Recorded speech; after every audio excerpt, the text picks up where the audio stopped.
హోంమంత్రి వర్యులు అమిత్ షా గారిని మాట్లాడవలసిందిగా మనవి చేస్తా ఉన్నా.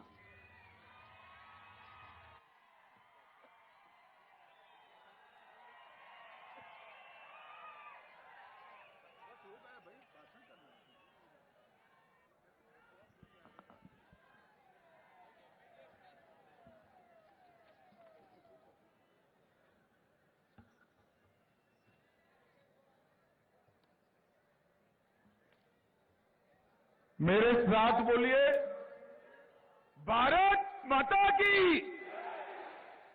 क्यों भाई ऐसी आवाज नहीं चलेगी? चेवेल्ला वालों, इतने समय के बाद आया हूं। तेलंगाना में भाजपा सरकार बनानी है या नहीं बनानी है? तो ऐसी आवाज से नहीं बनती है।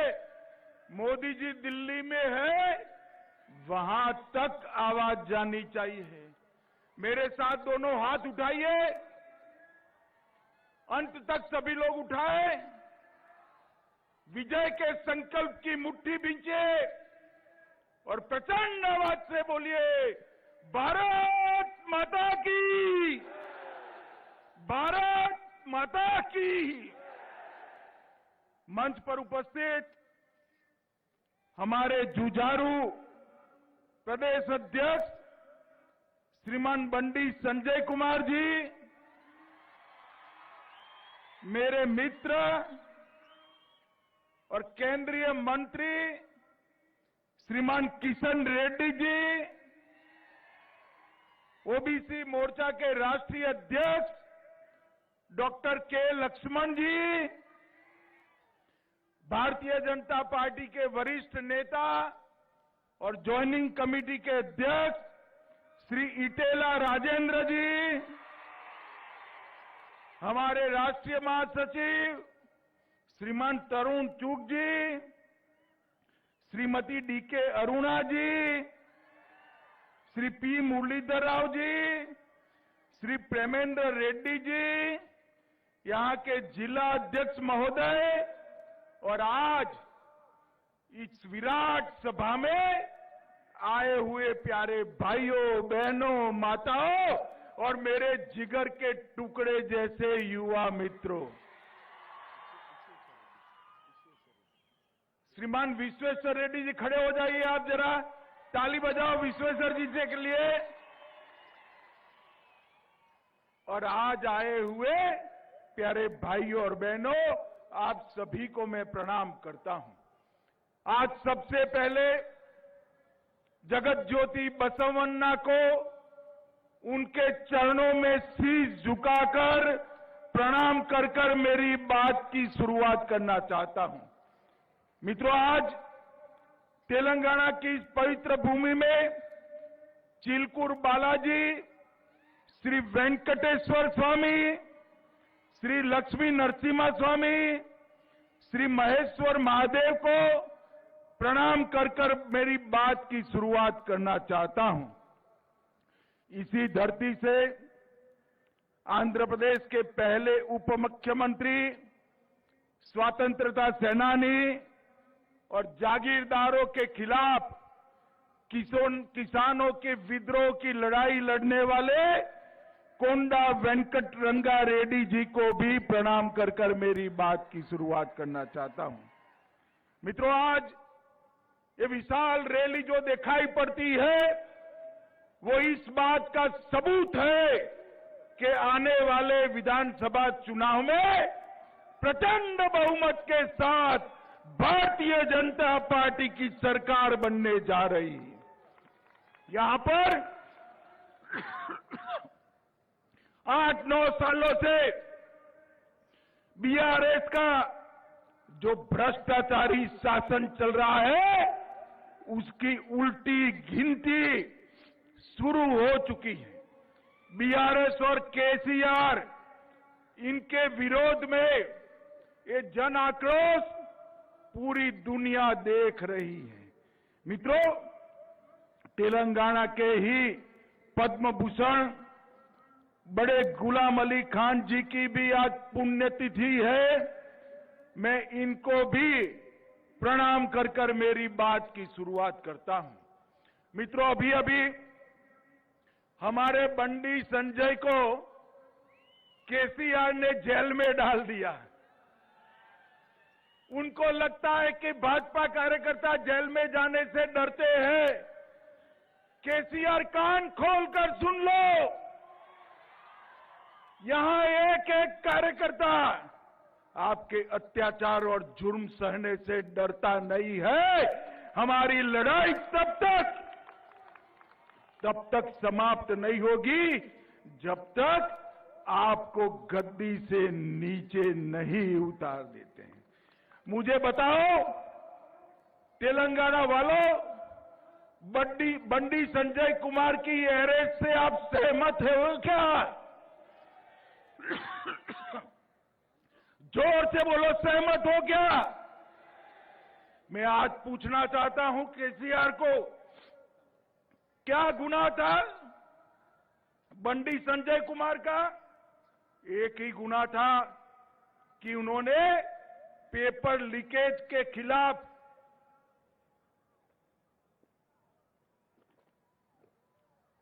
युवाओं के अधिकार के लिए आवाज उठाई। आपने बंडी संजय कुमार को जेल में डाल दिया, 24 घंटे भी नहीं रख पाए, 24 घंटे में कोर्ट ने बेल देकर रिहा कर दिया। हमारे नेता विधानसभा में एटेला राजेंद्र जी बोलने को खड़े हुए, तुरंत उनको आपने गृह के बाहर कर दिया। क्या समझते हो कि आप बोलने नहीं दोगे तो हम तेलंगाना की जनता को हमारी बात नहीं करेंगे? वहां तो विधानसभा में आपने रोक लिया। आज लाखों लाखों लोग भारतीय जनता पार्टी के समर्थन में खड़े हैं, आप कुछ नहीं कर सकते हो। माताओं, भाइयों, बहनों, यहां की पुलिस का कंप्लीट पॉलिटिसाइजेशन हो चुका है। प्रशासन का संपूर्ण राजनीतिकरण हुआ है और वेलफेयर स्कीम भी जो मोदी जी भेजते हैं नीचे तक नहीं पहुंचने देते हैं, नीचे तक नहीं पहुंचने देते। मैं तेलंगाना के गरीबों को कहना चाहता हूं कि अब वो दिन दूर नहीं है। केसीआर कितना भी कर ले, वो आपको मोदी जी से दूर नहीं कर सकता। आने वाले चुनाव के अंदर प्रचंड बहुमत के साथ भारतीय जनता पार्टी की सरकार बनने वाली है। मित्रों, राज्य में युवाओं के साथ अन्याय हो रहा है। एसएससी का पेपर लीक हो रहा है। तेलंगाना स्टेट सर्विस कमीशन के पेपर भी लीक हो रहे हैं। 55,000 से ज्यादा, अरे लाखों युवाओं का भविष्य एक केसीआर की सरकार ने बर्बाद कर दिया है। केसीआर चुनाव के मैदान में ये युवा आपका हिसाब किताब करने के लिए तैयार है। राज्य में 2 लाख से ज्यादा पद खाली पड़े हैं, 2 टर्म से भर्ती नहीं करी और अब अंत में जल्दी में भर्ती करी है, करने का प्रयास किया है। 80,000 भर्तियों की घोषणा की, उसमें भी पेपर लीक कर युवाओं को बर्बाद करने का काम आपने किया है। मुझे बताओ, तेलंगाना के युवाओं, एक केसीआर को जिसने तेलंगाना के युवाओं का भविष्य बर्बाद किया, इसको एक क्षण भी सत्ता पर रहने का अधिकार है क्या? जोर से बोलो, है क्या?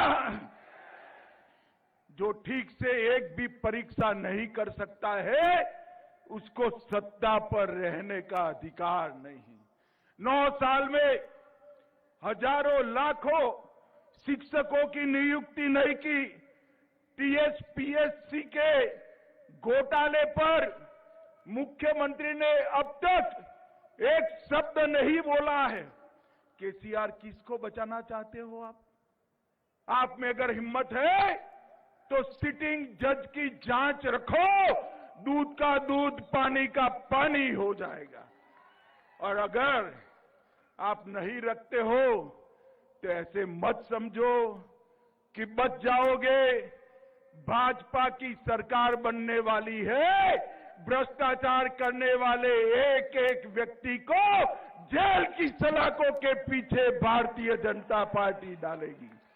आप इस तरह से बेरोजगार युवाओं पर लाठी चलाकर, हमारे नेताओं को जेल में डालकर जनता का मुंह चुप नहीं कर सकते हो। केसीआर, आपका और आपके परिवार का भ्रष्टाचारी शासन तेलंगाना की जनता अब जान चुकी है। बड़े पैमाने पर सरकार के फंड का दुरुपयोग हो रहा है। पोल्ट्री चारा घोटाले, इसको आप संभाल कर बैठे हो। आपके इर्द गिर्द के लोग ही इस घोटाले के मुख्य आरोपी है। मित्रों, ये बीआरएस ध्यान बटाने के लिए तेलंगाना राष्ट्र समिति से भारत राष्ट्र समिति बना, क्योंकि वो ध्यान बटाना चाहते हैं। भैया केसीआर, तेलंगाना में ही आपका काम तमाम होने वाला है, भारत की कहां बात करते हो। इन्होंने प्रधानमंत्री बनने का स्वप्न देखा है, इधर उधर घूमते हैं कि भाई प्रधानमंत्री का बात करेंगे तो मुख्यमंत्री तो बन ही जाओगे। अरे तेलंगाना की जनता सब समझती है, प्रधानमंत्री की कुर्सी खाली नहीं है। 24 में फिर से पूर्ण बहुमत के साथ नरेंद्र मोदी प्रधानमंत्री बनने जा रहे हैं। केसीआर, नरेंद्र मोदी ने मुझे बताओ चेवेल्ला वालों, 24 में मोदी जी को प्रधानमंत्री बनाओगे? ऐसे नहीं, दोनों हाथ उठाकर बताओ, बनाओगे? मगर 24 में अगर फुल पिक्चर देखना है मोदी जी को प्रधानमंत्री बनाने का, तो उसके पहले ट्रेलर आता है तेलंगाना में भाजपा की सरकार बनाने का। बनाएंगे सरकार? मित्रों, कई सारे प्रोजेक्टों में भ्रष्टाचार की गंगा बहाई है। इन्होंने तेलंगाना को अपने परिवार के लिए एटीएम बनाकर रखा है। मगर अब तेलंगाना की जनता जागरूक हो गई है और मैं तेलंगाना की जनता को कहने चाहता हूं, निर्लज्जता के साथ, कोई शर्म के बगैर ओवैसी के एजेंडे पर एक केसीआर चलते हैं। वो तेलंगाना का स्वतंत्रता दिन भी नहीं मनाते हैं। मुझे बताओ, सरदार पटेल ने तेलंगाना की रचना की, निजाम को भगाया, तेलंगाना स्वतंत्रता दिन मनाना चाहिए या नहीं मनाना चाहिए? जोर से बोलिए, मनाना चाहिए या नहीं मनाना चाहिए?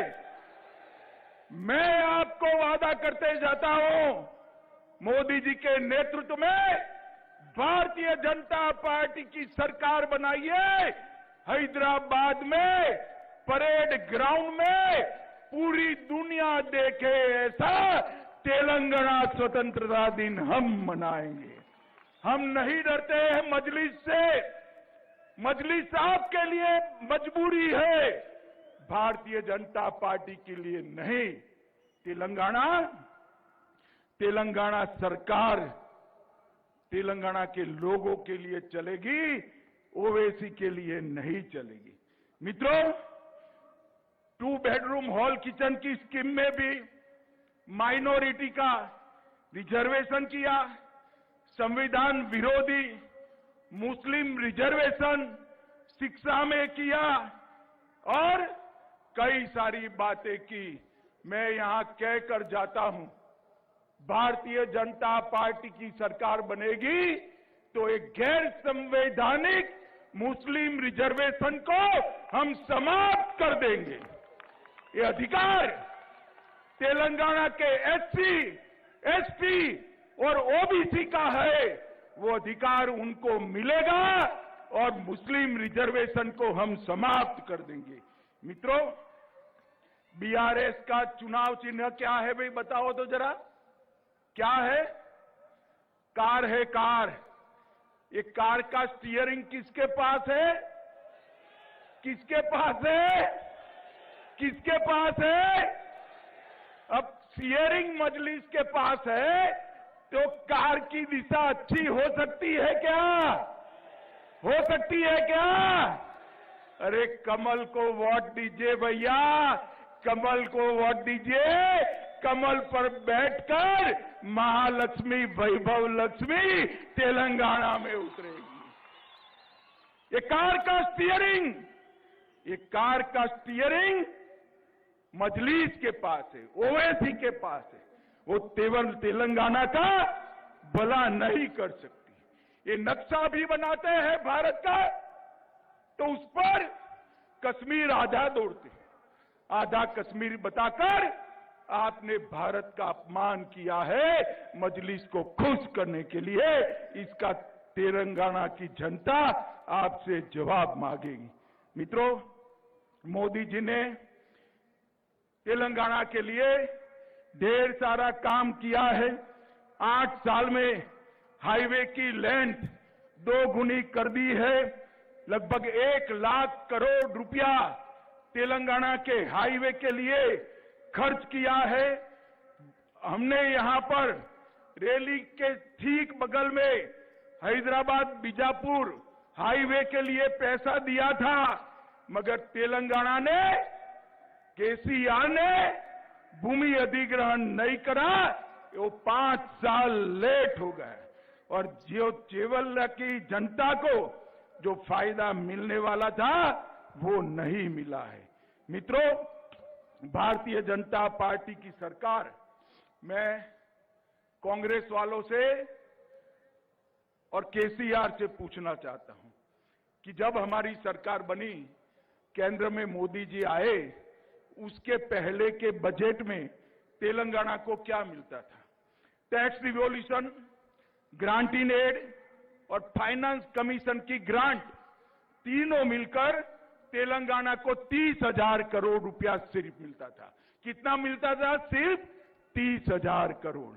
और 22-23 में मोदी जी ने 30,000 करोड़ से बढ़ाकर 1,20,000 करोड़ रुपया तेलंगाना को दिया है। मगर ये पैसा आपके क्षेत्र में आता है क्या? आता है भाई? दिखाई पड़ता है? कहां जाता है? कहां जाता है?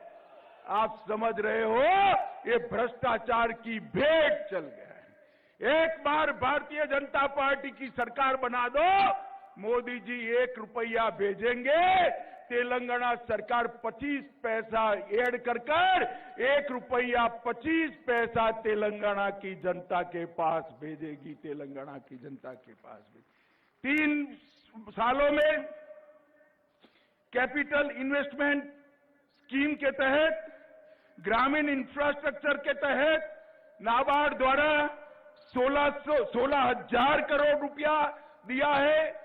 रेलवे के तहत 31,000 करोड़ रुपया नए प्रोजेक्ट के लिए हमने दिया है। रामगुंडम फर्टिलाइजर प्लांट 6200 करोड़ रुपए की लागत से हमने बनाया है। Hyderabad multi modal transport system का विस्तार शंकरपल्ली से आगे बढ़ते हुए विकासाबाद तक करने का काम ये भारतीय जनता पार्टी की सरकार करी है। बोलारम, मेडचल और फलकनुमा उमदा नगर के बीच एमएमटीएस के दूसरे चरण का शुभारंभ हो चुका है।